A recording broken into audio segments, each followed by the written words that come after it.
ఏలినాటి శని ఎందుకు వస్తుంది? ఏలినాటి శనిలో ఎందుకు కష్టాలు ఎక్కువగా వస్తాయి? ఎందుకంటే ఇది మన జీవితంలో పరీక్షల సమయం లాంటిది. ఇది రెండు విధాలుగా అర్థం చేసుకోవచ్చు. గ్రహచలనం. శని గ్రహం ఒక రాశిలో సుమారు 2.5 సంవత్సరాలు ఉంటుంది. మన జన్మరాశికి ముందు, తరువాత మరియు రాశిలో శని సంచరించినప్పుడు కలిపి 7.5 సంవత్సరాలు శని ప్రభావం ఉంటుందట. దీనినే ఏలినాటి శని అంటారు. ఇది ప్రతి ఒక్కరి జీవితంలో 2 లేదా 3 సార్లు వస్తుందట.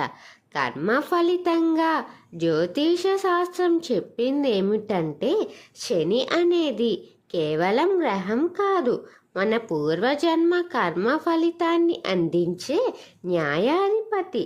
మీరు గత జన్మలో లేదా ఇప్పటి జన్మలో చేసిన తప్పులు, బాధలు కలిగించిన పనుల వల్ల శని దశలో మీరు వాటిని అనుభవించాల్సి వస్తుంది. శని బాధ పెడతాడని అనుకోవద్దు. శని అనేది శిక్షించేదే కాదు, శుద్ధి చేసే గ్రహణం. ఇది మనకు శ్రద్ధ, క్రమశిక్షణ, సహనం, మానసిక స్థైర్యం నేర్పుతుంది. ఇది శనిదేవుడు మన కర్మను బట్టి పరీక్షించి ఆ తర్వాతే మంచి ఫలితాలు ఇస్తాడు.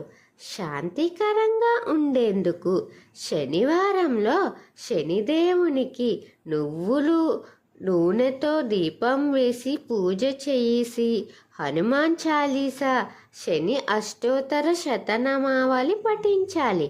పేదవారికి అన్నదానం, బట్టలు ఇవ్వాలి. శాంతంగా ఉండండి. తప్పులు చేయకుండా ధైర్యంగా ముందుకు వెళ్ళాలి. శని వెళుతూ వెళుతూ మంచి చేసే వెళ్తాడట.